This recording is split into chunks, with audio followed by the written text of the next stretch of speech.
Okay, so, welcome back to my channel. Hello, handsome! Without further review, on with the review. So today I'm gonna be reviewing, I guess you can call it a review.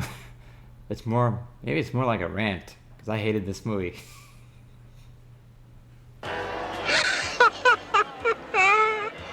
I hated this movie, and I hated the previous movie. I'm talking about Scream 6. Yeah. Or, let's do a Ghostface voice. I'm talking about Scream 6. Do you like scary movies? Well, this isn't a scary movie. It's stupid. Yeah. Scream 6. Oh, Jesus, not that crap again! You know, what can I say? Yeah, Scream 6. You know, Scream 6 might have been a better movie if they all talked with an Irish accent. I might have liked it better. I might have. Yeah. Right. It's just terrible parts to the party with the blueberries. Jenna Ortega. She's in Wednesday. Loved her in Wednesday. When I show up. She was the only one that I felt acted in this, that could, well, not acted, but, you know, acted normally, you know.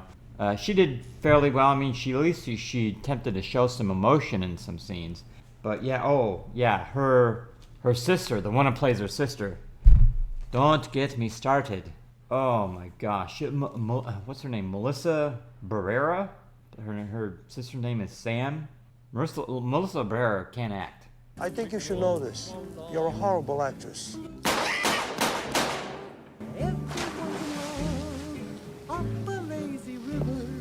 Thank God I don't have to hear her voice anymore. She's like Darth Vader. When she's angry, she just talks the same. Like she's angry. Oh my gosh. Somebody ran over my dog. You gotta be kidding me. We just killed Ghostface. Instead of like, oh my god. We just killed Ghostface. He's dead, isn't he? Isn't he dead? She doesn't do that. Okay? She just one note through the entire movie.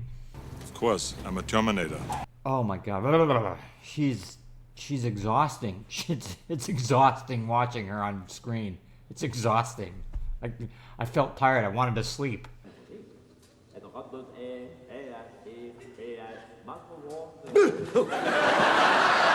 I think I did. I think I fell asleep in the movie at parts. Jasmine Savoy Brown plays Mindy Meeks again. Oh my God! And she delivers the rules speech again. Oh my God! At least this time she's not with she can talk without her hands. Normally, she can't talk without moving her hands in the slightest bit. You get what I'm saying? She overacts. Hayden, how do you say your last name? Panettiere, Hayden Panettiere, I guess. I know her from the movie I Love You, Beth Cooper. I saw it. It was good. That movie I liked her in. She played, now she's all grown up and she's an FBI agent. Okay, she's an FBI agent or a CIA agent, whatever, you know. She's dressed like, she doesn't dress like an FBI agent. Sam and Dean Winchester, when they're investigating ghosts and demons and all that and killings, you know, that they thought were supernatural, at least they dressed like FBI agents from the Home Office. Agent Spears and Aguilera, FBI? Uh-huh. The writers and directors of Scream 6 didn't even think about that. Dorks. They look like a couple of dorks. You know what? They dressed her up. Hayden Panettiere in Scream 6, she looks like she's auditioning for a role in the Sons of Anarchy. She's got the Negan biker jacket on, right? Hot diggity dog! She's got a Negan biker jacket on and she's playing an FBI agent? Tell me about it, stud. I told you, I can't make this shit up.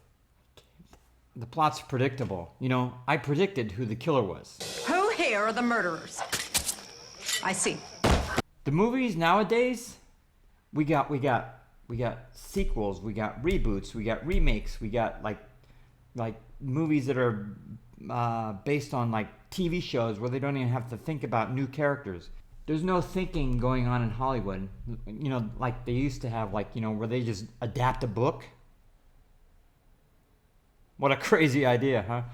Yeah, I predicted the plot. So, okay, so the first Scream movie, all right, the killers were Billy Loomis and Stu, right? Yep! And then Scream 2, you found out that the killer was a relative of Billy Loomis's, right? I think it was his mom. Yep! Since I know the writers and the creators of movies nowadays, they're not very creative. And very evidently so. I mean, look at Disney. What the hell is the world coming to? I predicted the killer was going to be a relative of the killer that died in Scream 5. I was right. And they got the whole, like, you know, scary phone call in the beginning. What's your biggest fear? Dick falls off. That's repeated. That's in there. It's like, you know, rinse and repeat, you know? Do you ever have deja vu, Mrs. Lancaster? I don't think so, but I could check with the kitchen. Same thing. It's the same thing. And the trailer makes it out, ooh, this is a different Ghostface. The only thing different about this Ghostface is he used a shotgun in one scene. Wow. And the dialogue is cheesy. It's not intelligent. It's not thought out. It's something like a teenager would write, you know? Yeah, the plot's predictable. Okay, yeah, and the opening scene, for instance, they got the actor, what's his name? Tony Valori he plays Flash Thompson in the Spider-Man movies.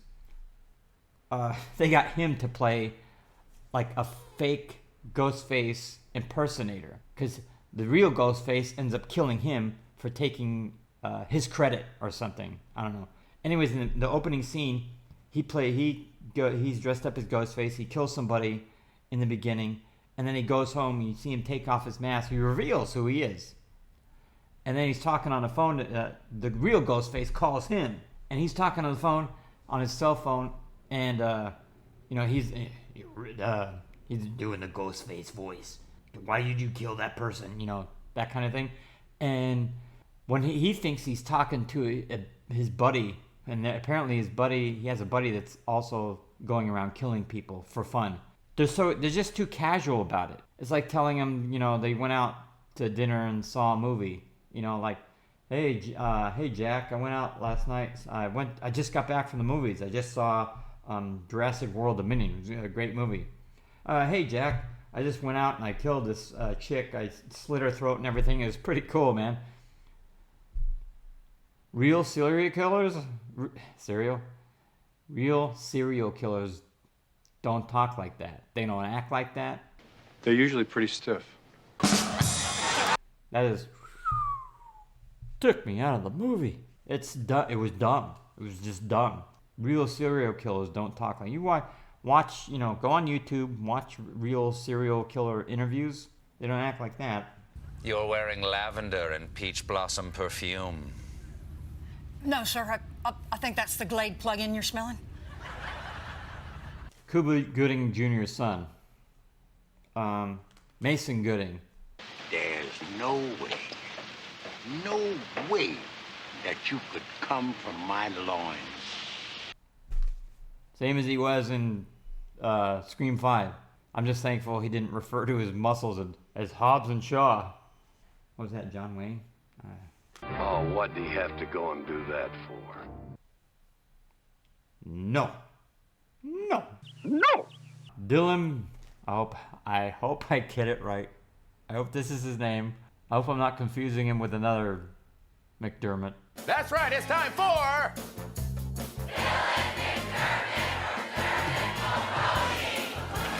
right. Tell me, is this Dylan McDermott or Dermot Mulroney?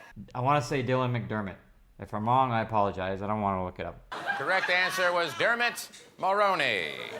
he changes his character mid movie. He changes his character in the middle towards the end of the movie. He has a totally different character. Wait till they get a load of me. Right? So the whole movie, Dylan McDermott, he plays the police chief who's investigating these scream murders going on in New York City. He's acting good. He's a good actor, I've seen him in other stuff. Like for example, he'd be like, we got to figure out who's doing these killings. He's not leaving enough clues. I'm stumped. That's the way he is in the beginning of the movie. When the end, he actually is. It's almost like he's Sybil, like he has a split personality, like James McAvoy in Split, right? All of a sudden, he's this totally different character. He's like, you think you got the best of me? Well, you're wrong. My family suffered, and I'm going to make you suffer now. Dylan McDermott, where was this character earlier in the film? This is a picture of my face. Who am I? Dylan McDermott or Dermot Mulroney? And there's nothing funny. There's nothing funny in Scream 6. Are you sure? Oh, quite. Not a bit of comedy. There's nothing funny. How could this be? Oh, it be. The first 3 Scream movies, you had a little bit of comedy in there. It breaks the tension, So how can I help you? Or do you want me to tell you who you look like? So don't expect to laugh at all. Okay, now, for the biggest mistake you can ever make in a movie. This is fucking stupid. This is fucking stupid. Okay, there's a part in the movie where Ghostface is chasing the Scooby-Doo gang. And it's in New York City, right? They're in apartment buildings. And then so one of the characters, they have an apartment in buildings way up, like on the 15th floor, let's say 20th floor. Let's say 15. Give them benefit of the doubt. Benefit of the doubt. They're on the 15th floor of an apartment building in New York City. Okay, Ghostface is chasing him. So somehow to get back down to the building is blocked because Ghostface will kill him. They open a window. Their neighbor across the way in the other apartment building. He opens his window. He's all, "Come on, guys! Come on!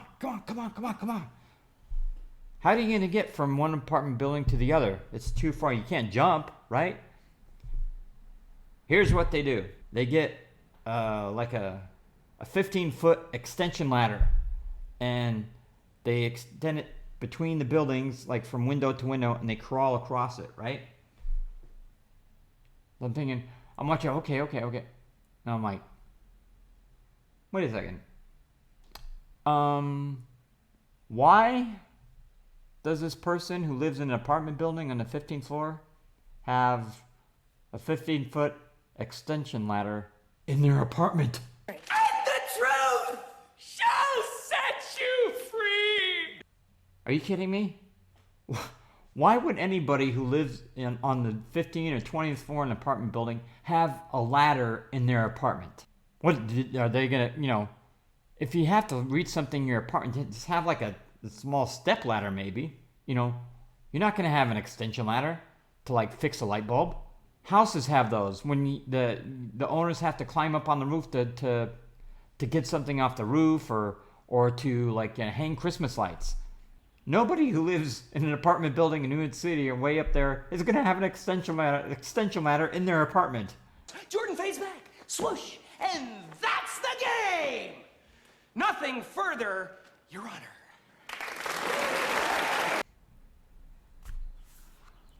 Oh my gosh. New Year! Let's go, Ace. New Year. This movie's just stupid. I don't know, what kind of writers they got for this, but they're dumb. They're really, really dumb. Besides, I wouldn't want somebody tracing my steps, pointing out all the mistakes I was making. That extension ladder. There's nothing new and improved about the Ghostface in this movie. They make it out to be like, oh, this Ghostface is different. No, it's not. Okay? No, it's not. They just said that in the trailer to get you to go watch the movie. I was watching upstairs on Hulu! I saw it on my phone! My plane has Wi-Fi! that's my review. That's what I thought of Scream 6. I didn't think much of it. Probably won't go see Scream 7, even though they're gonna make it. Because I don't intend to go through that hell again. I know a lot of you like Scream 6, so you're not gonna like this review. It is what it is.